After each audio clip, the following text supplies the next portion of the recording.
बिस्मिल्लाहिर्रहमानिर्रहीम, अस्सलामुअलैकुम। Trump America के अंदर जो सूरत हाल पेश आई है, ये पहली मरतबा आप समझ लीजिए उनकी आर्मी और उनकी सिविल लीडरशिप के दरमियान शदीद लड़ाई है। हालिया आपको हकीकत टीवी ने तफसीली वीडियोस बनाकर दी कि किस तरह ट्रंप CIA की चीफ को हटाने की प्लानिंग कर रहा है और किस तरह वो FBI के डायरेक्टर को हटाने की प्लानिंग कर रहा है। मार्क एस्पर को ऑलरेडी हटा चुका है, 4 अहम ओहदेदार हटा चुका है। ये मार्क एस्पर जो सेक्रेटरी डिफेंस था, ये समझ लीजिए हाईएस्ट सिविलियन होता है, इनके नीचे आर्मी आती है। अब यहाँ पर वो अपना बंदा ले आया। इस सूरत हाल के अंदर पहली मरतबा उनके आर्मी चीफ यानी chief of defence staff general mark मिले, इसने ओपनली ट्रंप को चैलेंज करते हुए स्पीच की और उसके अंदर जवाब दिया। ट्रंप को कहा कि देखो, हम किसी इंडिविजुअल का ओथ नहीं उठाते, ना किसी किंग का ओथ उठाते हैं। मजीद डिस्कस करने से पहले इस वीडियो को लाइक करें, हकीकत टीवी को सब्सक्राइब करें और बेल आइकन पर जरूर क्लिक करें। ना किसी शख्स का उठाते हैं, ना किसी डिक्टेटर का उठाते हैं। ये बात आप जरा अल्फाज जरा सुनिएगा। ना किसी डिक्टेटर का ओथ उठाते हैं, हम कॉन्स्टिट्यूशन का ओथ उठाते हैं। हम उनके साथ खड़े हैं, हम आइन के साथ खड़े हैं। बिल्कुल आपको ऐसा लगेगा जैसे पाकिस्तान की सूरत हाल है। आर्मी और सिविल लीडरशिप के दरमियान जो गैप लड़ाई होती है वो आपको खुलकर नजर आ रहा है।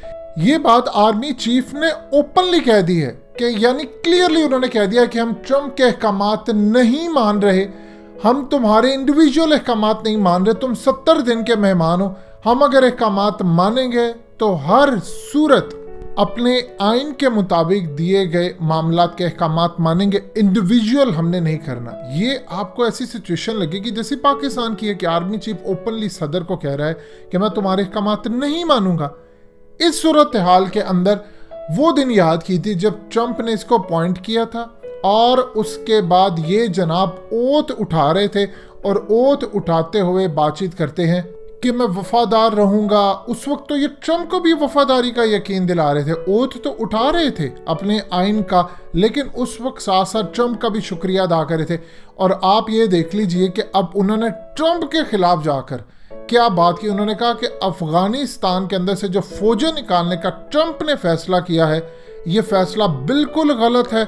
यहाँ पर कंडीशन बेस्ड विड्रॉल होना चाहिए, यानी हम कोई कंडीशन लगाएं अपनी मर्जी से नहीं। ये नहीं कि धड़ाधड़ आप अपनी फौजें निकाल दें। क्लियरली आपको नजर आ रहा है कि अफगानिस्तान में जंग खड़ी है, ब्लैक वाटर वहां पहुंच चुके हैं और इन्होंने पाकिस्तान जंग मुंतकिल करनी है जो बाइडेन के। अगर आर्मी चीफ कह रहा है कि फैसला ठीक नहीं है, तो फिर आप अंदाजा कर लीजिए कि उन्होंने अगले लेवल पर लड़ाई आपसे क्या करनी है। उन्होंने बड़े लेवल की लड़ाई करनी है। वो जो बाइडेन की तरफ देख रहे हैं, CIA के चीफ जो बाइडेन की तरफ देख रही है, उसके अलावा FBI का डायरेक्टर इस वक्त जो बाइडेन की तरफ देख रहा है, सारी मशीनरी उनके साथ है। ट्रंप के पास आखिरी पत्ते 2 रह गए थे। चाइना ने भी इस वक्त ओपनली अब आकर जो बाइडेन को मुबारकबाद दे दी है। और कब मुबारक दी है ये जरा आपने समझना है मामला। जब उनके आर्मी चीफ ने आकर यानी ओपनली बगावत कर दी है ट्रंप से कि हम तुम्हारे अहकामात नहीं मानेंगे, और उसके बाद चाइना की जानिब से पैगाम आता है कि हम जो बाइडेन और कमला हैरिस को मुबारक देते हैं और इस सूरत हाल के अंदर हमारी तमाम हमदर्दी उनके साथ है, हम अमेरिका के लोगों के वोट को रिस्पेक्ट देते हैं। इसका यह मतलब है कि आर्मी चीफ ने जब बात करी तो मामला खराब। अब ट्रंप के पास आखिरी पत्ता क्या है? ये सिर्फ लास्ट चीज है, क्योंकि सुप्रीम कोर्ट उसके खिलाफ है, सारी चीजें उसके खिलाफ है, फौज उसके खिलाफ है, जनरल्स उसके खिलाफ है। उसके पास बाकी बचता क्या है? उसके पास सिर्फ एक चीज बचती है कि वो 7 करोड़ 20 से 25 लाख जो उसके वोट्स हो चुके हैं, इनको सड़कों पर ले आए। और ये वो लोग हैं जिसको ट्रंप ने यकीन दिलाया है कि कोरोना नहीं है। ये वो लोग हैं जो कि बीमारी की परवाह नहीं करते। वो अगर पूरी इस वबा में जिसका खौफ फैलाया कि उसमें बाहर आ सकते हैं, तो ट्रंप की एक आवाज पर वो पूरा मुल्क को जैम कर सकते हैं। देखिए, मार्क एस्पर को हटाने का जो फौज ने नोटिस लिया है, उन्होंने बात नहीं की, लेकिन उन्होंने अपने आर्मी चीफ को आगे कर दिया है कि तुम्हारी हैसियत कुछ नहीं है, हम तुम्हें नहीं मानते, लेकिन हम आइन को मानते हैं। अब इस सूरत हाल के अंदर सुप्रीम कोर्ट में असल मामला जा रहा है, क्योंकि यहाँ पर ऐसा नहीं होता कि आप उसको उठा दें। ट्रंप को इस बात का अच्छी तरह इदराक है कि मैं जब यहाँ से निकला, इन्होंने मुझे जेल में डालना है, इन्होंने मेरा ट्विटर अकाउंट सस्पेंड करना है, क्योंकि 4000 केसेस उसके ऊपर मुख्तलिफ औकात के अंदर उसकी पूरी ज़िंदगी के अंदर दायर किए गए हैं, और जब से वो सदर बना तो उसको इस्तिस्ना हासिल है, उसको इम्यूनिटी हासिल है। आप पूरी तरह उस पर केस नहीं चला सकते, आप उसको घसीट नहीं सकते अदालतों में। लिहाजा इस सूरत हाल के अंदर उसके पास आखिरी ऑप्शन ये बचती है कि इसराइल ने उसकी तरफ रुख मोड़ लिया है। इवन के अंदाजा करें अरब ममालिक जो बाइडेन के साथ खड़े हो गए, क्योंकि उन्होंने मुस्तकबिल देखा है। ट्रंप के पास आखिरी ऑप्शन है अवाम को सड़कों पर ले आए, और अवाम को सड़कों पर लाने के लिए उसके पास स्ट्रीट पावर मौजूद है। अगर आज ट्रंप यहाँ पर नहीं झुकता या इस सूरत हाल के अंदर वो उनकी इस्टेब्लिशमेंट और उनकी डीप स्टेट के सामने खड़ा हो जाता है, सबसे पहले वो ये काम करे, आर्मी चीफ को उड़ा दे, वो CIA के चीफ को उड़ा दे, वो FBI के डायरेक्टर को उड़ा दे, तो वहां पर तोड़फोड़ हो जाएगी, तो पूरी तरह आवाम हिल जाएगी और आवाम उसके साथ खड़ी होने को तैयार है।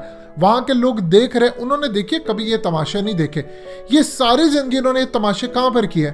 इन्होंने थर्ड वर्ल्ड कंट्रीज में किया, पाकिस्तान में किए, फौज को हुकूमत से लड़ाने की कोशिश की, हुकूमत को फौज से हुकूमती नुमाइंदों को NRO करवा कर लाते और उनको कहते थे कि तुम फौज को कंट्रोल करो, जिसमें जो बाइडेन जैसे घटिया इंसान सर फहरिस्त है। लिहाजा इस सूरत हाल के अंदर अमेरिका में पहली दफ़ा देखा जा रहा है कि आर्मी कुछ कह रही है। देखिए पर्दे के पीछे तो लड़ाइयाँ हमेशा जारी रहती हैं, यानी आप अंदाज़ा कर लें कि आर्मी चीफ आए और आकर ट्रंप को, या उनकी सिक्योरिटी के लोग आए और आकर ब्रीफिंग दे रहे होंगे, सर अफगानिस्तान में ये करना है, वो करना है, ये करना है, और ट्रंप के अच्छा छोड़ो इसको, तुम जाके मेरे लिए मिल्क शेक लेकर आओ। तो आप सोचिए उस वक्त आर्मी चीफ के ऊपर क्या बीतेगी, क्योंकि ट्रंप को पता है ये सारा खेल जंगों का इनका खुद का फैलाया हुआ है, वो इसको मानने को तैयार नहीं है। लेकिन अब ओपनली जंग होती नजर आ रही है, आर्मी चीफ ओपनली खड़े हो गए हैं। लेकिन याद रखिए आर्मी जितनी मर्जी वहां पर स्ट्रांग हो, जो मर्जी वहां पर तमाशा हो, लेकिन वो इतनी स्ट्रांग नहीं अभी है कि ट्रंप को वो उठाकर उनका तख्ता उलट दें या ये कर दें, ट्रंप चुप करके देखता रहे। ट्रंप का तख्ता उलटने की बात है या उसको जेल में डालने का मतलब ये है कि करोड़ों लोग सड़कों पर आ जाएंगे, फिर उनसे ना आर्मी संभल पाएगी, ना नेशनल गार्ड संभल पाएंगे, ना वो इनको संभाल पाएंगे।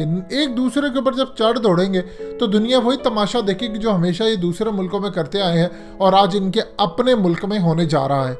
रशिया असल में इंतजार करके बैठा है। रशिया ये देख रहा है कि जरा से हंगामे होते हैं तो फिर मैं ओपनली इन हंगामों को तशद्दुद ज़्यादा बना दूंगा। यहाँ पर उसके पास इतनी पावर्स है कि वो अमेरिका के अंदर बैठकर पूरी सड़कों के अंदर इस्तेदाद करवा सकता है। इसी तरह अमेरिका के पास भी पावर है कि वो रूस में भी ये काम करवा सकता है। इसीलिए इन लोगों ने हमेशा एक दूसरे के इंटेलिजेंस के खिलाफ काम किया है। लिहाजा आने वाले वक्त के अंदर ट्रंप को पूरी सपोर्ट रशिया की हासिल होगी। इवन कि चाइना ने मुबारक दे दी है, लेकिन चाइना की सपोर्ट भी होगी। चाइना की मुबारक जो बाइडेन को देने का मतलब है कि उन्होंने ये बताया है कि ट्रंप की ग्रिप लूज हो रही है और अगर ट्रंप ने अवाम को सड़कों पर लेकर ना आया तो फिर रशिया ने अगर मुबारक दे दी तो इसके पास बचेगा कुछ नहीं। लिहाजा आने वाले वक्त के अंदर आपको बड़े लेवल पर एक दूसरे से मार धाड़ ये चीज़ें नजर आएंगी। अगर ट्रंप ने कोई ऐसा काम कर दिया, उसने अदालतों के अंदर से कोई चीफ उड़ा दिए या FBI के कोई चीफ को उड़ा दिया, CIA के चीफ को उड़ा दिया या आर्मी चीफ को उड़ा दिया, इन लोगों को अगर उसने फारिग करना शुरू कर दिया तो फिर एक बड़ा क्योस जन्म ले रहा है और ये आपको सड़कों पर होता नजर आएगा, क्योंकि आर्मी वहाँ पर पूरी तरह इनके साथ नहीं है और वहाँ पर वो जब आगे चलेंगे तो मामला बड़े डिफरेंट आएंगे। लेकिन एक चीज़ आज अमेरिका को पूरी तरह फेस करनी पड़ी है, एग्जैक्टली जो पाकिस्तान में किया करते थे, थर्ड वर्ल्ड कंट्रीज में करते थे। अल्लाह का शुक्र है कि आज इनको भी वो मज़ा चखने को मिल रहा है और इनको पता चल रहा है होता क्या है ये मामला। दोस्तों हकीकत टीवी को सब्सक्राइब करना मत भूलिए, वीडियो को लाइक करें, शेयर करें और कमेंट सेक्शन में अपनी राय का इजहार ज़रूर करें।